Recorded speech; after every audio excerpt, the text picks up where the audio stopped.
కృష్ణా జిల్లా కోడూరు మండలంలో జనసేన నాయకులు జరుగు పోతురాజు ఆధ్వర్యంలో చిరస్మరణీయుడు జరుగు వెంకటేశ్వరరావు వర్ధంతి సభను నిర్వహించారు. రాజకీయాలలో వెంకటేశ్వరరావు క్రియాశీలిగా పనిచేశారని, నీతి నిజాయితీలకు నిలువెత్తు నిదర్శనమని జనసేన పార్టీ జిల్లా ఉపాధ్యక్షులు మత్తి వెంకటేశ్వరరావు అన్నారు. అనంతరం 300 మంది నిరుపేదలకు వస్త్రదానం చేసి అల్పాహార పంపిణీ చేశారని తెలిపారు. ఈ కార్యక్రమంలో పెద్ద ఎత్తున జనసేన, టీడీపీ నాయకులు, కార్యకర్తలు పాల్గొన్నారు.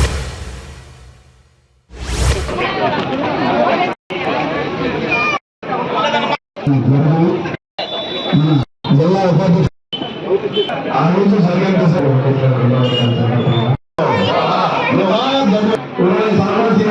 వెళ్తే ఎప్పుడు కూడా పేదవాళ్ళ గురించి అనేక